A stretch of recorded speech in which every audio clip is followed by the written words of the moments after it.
जी अस्सलाम वालेकुम दोस्तों बाबा जी कोल साडे बैठे एक दोस्त आया तो दोस्त ने आके आख्या कि मैं मेरा बेटा जिहड़ा वो बज्जे दे कि मैं घर च शेर रखना, मैं उन्होंने कहना मैं हिफाजत वास्ते रखना तो कुत्ता रख ला।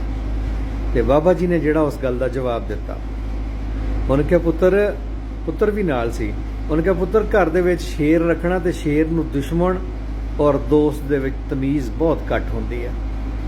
ये हमेशा घर का ही दुश्मन ज्यादा बनता, कोई भी जी ये सामने आ गया, इन्हू गुस्सा आया होया तो इन्हें मार देना। तो कुत्ते दे विच बड़ी तमीज़ होंदी आ, तुहाडे घर का कोई बच्चा बाहर भी खड़ा हो तो उन्होंने को आके हाथ लावे तो कुत्ता उसकी बोटी बोटी कर देगा, जबकि शेर दे विच ये अहलियत नहीं होंदी।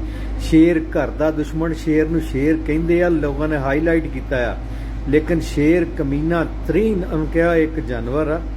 ये तुसी देख लो कि ये शेर खुद शिकार नहीं मारदा, मारे शिकार ते जाके कब्जा करदा, शिकार शेरनियां मारदियां, ये करतूत आ।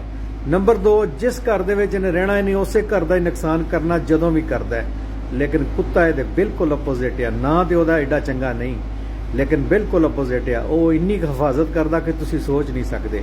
ये चीज़ मैनूं हुण याद आई इस वजह तो कि जिहड़ा जिले शाह नूं मारिया गया। वाकई यार साडे घर दे जिहड़े शेर आ ना, वो घर वालियां नूं मारन वास्ते शेर आ ते बाहर इन्हां दी जान निकलदी आ।